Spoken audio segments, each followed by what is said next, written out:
Subscribe now and press the bell icon. Never miss an update.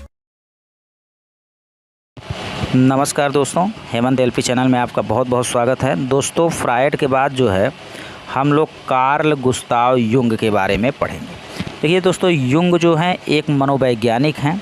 इन्होंने भी Freud की तरह अचेतन मन की ही बात की है, बस इन्होंने थोड़ा सा अंतर कर दिया है कि इन्होंने सामूहिक अचेतन के बारे में बताया है। अर्थात आप कह सकते हैं कि सामूहिक अचेतन का सिद्धांत इन्होंने दिया। अब दोस्तों देखिए, फ्रायड के शिष्य थे युंग, ठीक है। तो फ्रायड ने कहा कि हमारे अचेतन मन में हमारी दबी हुई इच्छाएं होती हैं।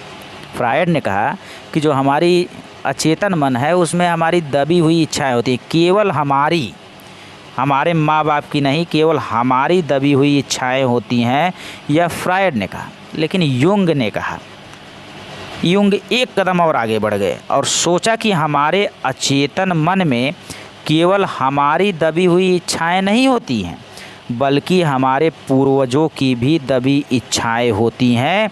इसीलिए इनके अचेतन को हम सामूहिक अचेतन कहते हैं।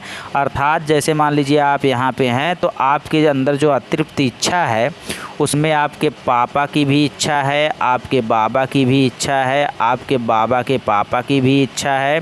यानी जो पूर्वज हैं उनकी ही इच्छाएं, जो दबी हुई इच्छाएं हैं, वो आप में दर्शाती हैं, आप में प्रदर्शित होती हैं। उसी को आप सामूहिक अचेतन कहते हैं। उसके बाद दोस्तों देखिए, व्यक्तित्व का अभिमुखी सिद्धांत जो है युंग ने दिया है। कार्ल गुस्ताव युंग ने व्यक्तित्व का अभिमुखी सिद्धांत दिया है। यानी अभिमुखी सिद्धांत जो है किससे संबंधित है, तो व्यक्तित्व से संबंधित है। और युंग ने कहा कि दुनिया में केवल 3 तरह के यानी 3 व्यक्तित्व के लोग रहते हैं, जिसमें से सबसे पहला व्यक्तित्व का तरीका है अंतर्मुखी व्यक्तित्व के लोग, दूसरा है उभयमुखी व्यक्तित्व के लोग, और तीसरा है बहिर्मुखी व्यक्तित्व के लोग। अब यहाँ पे देखिए, तीनों के बारे में हम लोग डिटेल से देखते हैं।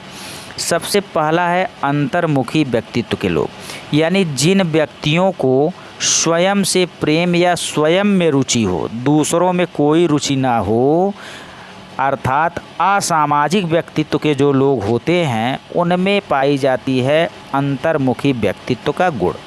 जैसे कम बोलने वाला, आप कितना भी बोलने का प्रयास करेंगे वो कम बोलेगा। आप सोचेंगे कि अरे फलाने आ रहे हैं, हम उनसे नमस्ते करेंगे, वो आपको देखेगा ही नहीं। तो ऐसे लोगों को अंतर्मुखी व्यक्तित्व का लोग कहा जाता है। शांत स्वभाव के लोग, दूसरे से कोई मतलब नहीं, आप गाली दे दीजिए चले जाएंगे। पढ़ने में रुचि होती है, स्वयं के प्रति चिंतित होते हैं, दूसरों से कोई मतलब नहीं, दूसरा उसके बगल में ही मर रहा हो उसको कुछ भी वह नहीं करेगा, बस केवल स्वयं के प्रति चिंतित रहते हैं। और निम्न भाषण क्षमता होती है। अगर आप भाषण देने के लिए या बात करने के लिए खड़ा कर देंगे तो एकदम हड़बड़ा जाएंगे, यानी कोई भी कम्युनिकेशन नहीं, एकदम निम्न भाषण क्षमता होती है। अर्थात आप कह सकते हैं कि अंतर्मुखी व्यक्तित्व के लोग जो होते हैं वह काम वासना की ओर अभिमुख रहते हैं, या आप सीधी भाषा में कह सकते हैं खाली दिमाग शैतान का घर। अर्थात जिन व्यक्तियों को स्वयं से रुचि होती है, स्वयं में इंटरेस्ट होता है, स्वयं से प्रेम होता है, ऐसे व्यक्तियों को हम अंतर्मुखी व्यक्तित्व का कहते हैं। उसके बाद दोस्तों देखिए, बहिर्मुखी।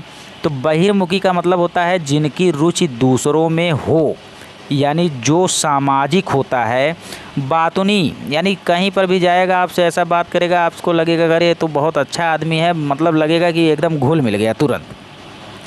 भीड़ में रहने वाला, ये नहीं कि भैया मौसी के घर या जो है किसी के घर शादी है तो इनके तरह जो है एकदम शांत स्वभाव, कहीं मोबाइल लेके कोने में पड़े हुए हैं, पता लगे उधर बारात आई, बारात चली गई, वो मोबाइल ये चलाते चलाते सो गए।